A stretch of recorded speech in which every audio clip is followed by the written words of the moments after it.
Hello everyone, welcome to the channel Stars of Terra. In today's video, we are going to talk about something really interesting. So without wasting any time, let's get started. The war ended with silence, not victory cheers, not surrender signals, just silence.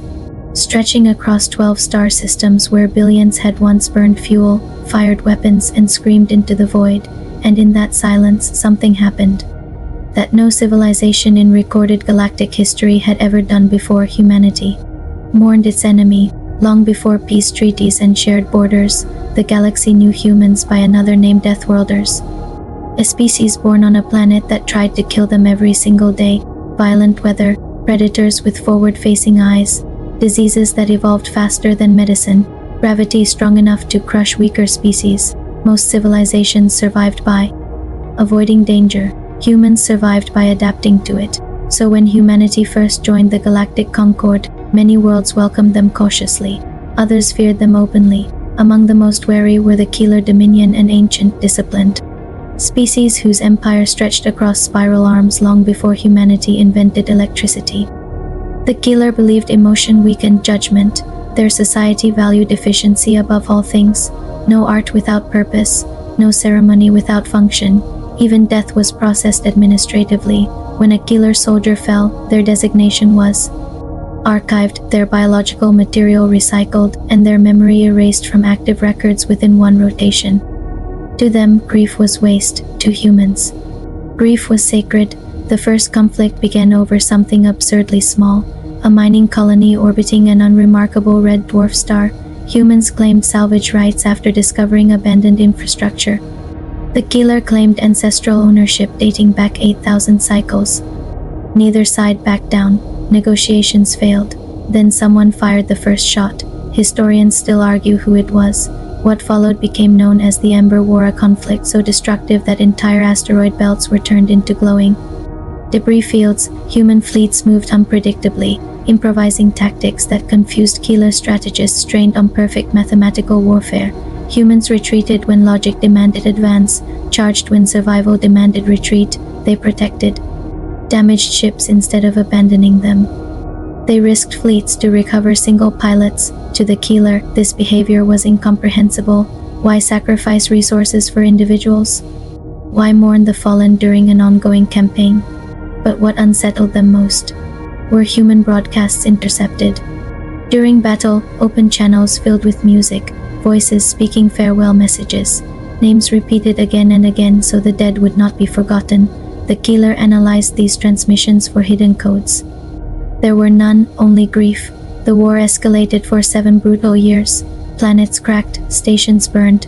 Both species learned each other's strengths and weaknesses. The Keeler adapted rapidly, countering human unpredictability with overwhelming precision.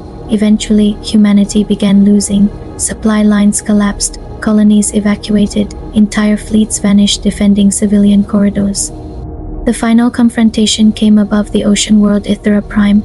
The Keeler assembled their largest armada in history, a decisive strike meant to end humanity permanently.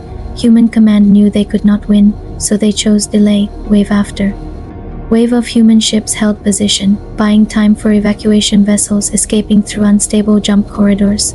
Pilots knowingly entered unwinnable engagements. Among them was Admiral Elena Marquez, commander of the Sol Vanguard. Her final transmission spread across every known frequency. She did not threaten revenge. She did not curse the enemy. She simply said, "Tell them we tried to be worthy of tomorrow." The Vanguard fell within hours. The evacuation succeeded. For the Keeler Dominion, victory calculations reached 99.8% certainty. And then, something unexpected occurred. Human forces stopped attacking.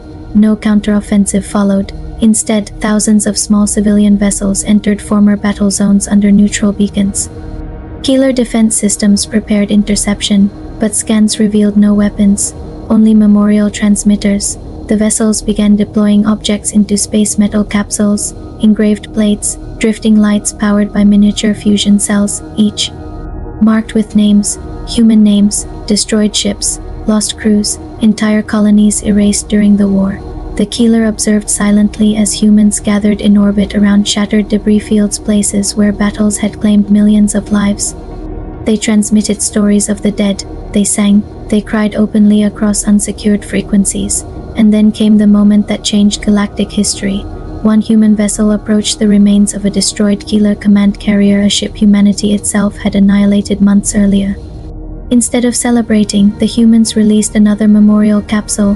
This one carried Keeler inscriptions, painstakingly reconstructed from intercepted data, translated imperfectly, but respectfully. For the first time, the Keeler realized something impossible. Humans were mourning them, enemy casualties, opponents responsible for human extinction level losses. The Dominion High Council convened immediately. Their analysts struggled to explain the behavior. No strategic advantage existed, no propaganda gain, no psychological warfare benefit. It was irrational, and yet, recordings showed human survivors speaking about fallen Keeler pilots with admiration.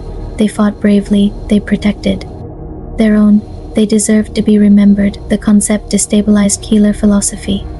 If an enemy acknowledged your sacrifice, were they truly an enemy? A young Keeler tactical observer named Sereth made an unauthorized decision. Against protocol, Sereth ordered a Dominion scout vessel to transmit acknowledgement toward a human memorial flotilla. The message contained only one sentence: Keeler units recognize your loss. Human response arrived instantly. Not demands, not negotiation terms, just gratitude. Within weeks, ceasefire discussions began without formal invitation. The war ended not through conquest, but confusion. Neither side understood how to continue fighting an opponent who honored their dead. Galactic scholars later marked this as the turning quiet, the first recorded instance where empathy disrupted warfare faster than military defeat. The aftermath reshaped both civilizations. Human historians built monuments listing Keeler casualties alongside their own.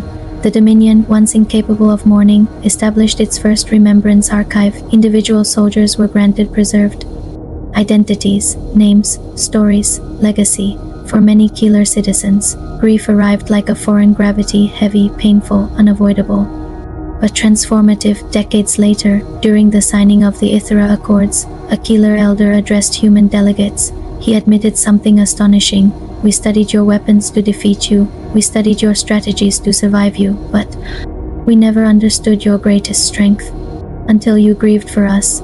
Today, across shared space, drifting memorial lights still orbit former battlefields. Human and Keeler vessels visit together, former enemies standing in silence among the stars, because humanity taught the galaxy a truth no advanced civilization had calculated. War ends when one side loses the will to fight, but peace begins when one side refuses to forget that the enemy was alive too.